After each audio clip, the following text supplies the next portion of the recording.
Maayong adlaw mga bikers. So karon we are going to discuss how to patch sa flat tires.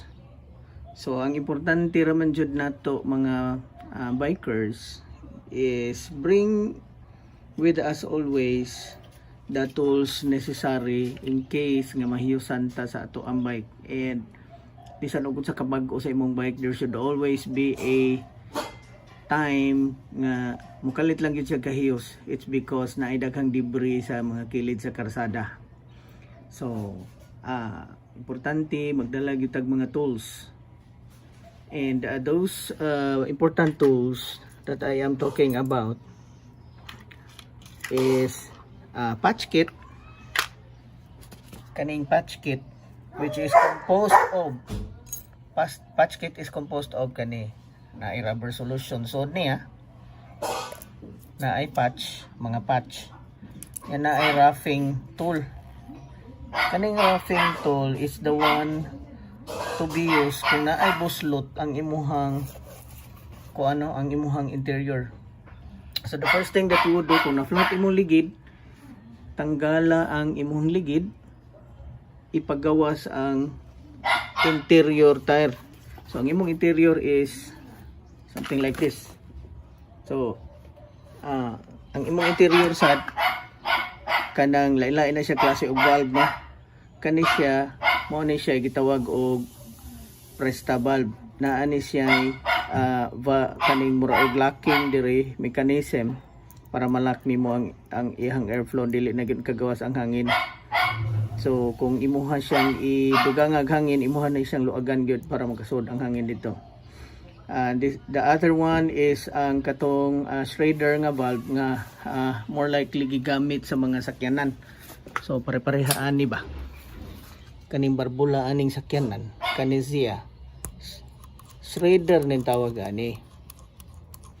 Okay, Schrader na siya nga valve kanay ana directly. So mo na kasagaran ginagamit sa mga sakyanan. So sa ato ang mga bike, either Schrader or kaning presta nga valve. So una nimong buhaton is kung mahiyos, dugangan nimo ni siya og hangin, unya i-feel nimo ang iyahang mga sides aning interior kung asa dapit ang buslot. Once makita na gani nimong buslot, what you will do is kining kung let's say for example diri ang buslot, imuha nang i-roughen diha using ani nga tool. Nya ang size sa imuhang giraffe nga area is more likely pare-pareha kadako aning imuhang patch kay mao man imong i-patch diha. So pag roughen nimo ana sa area, imuha dayon ang applyan aning rubber solution. So pag apply nimo rubber solution diha sa katong imong giraffen, imo nang i-wait hangtod nga mura og mauga siya. Let's just say for example 1 minute lang, 1 minute.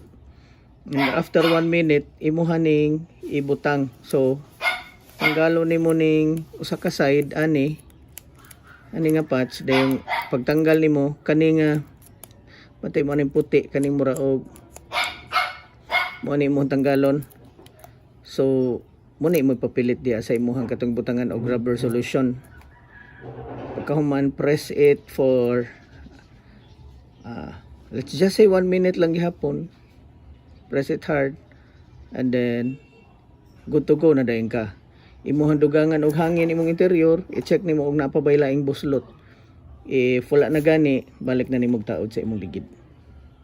Okay, that's it.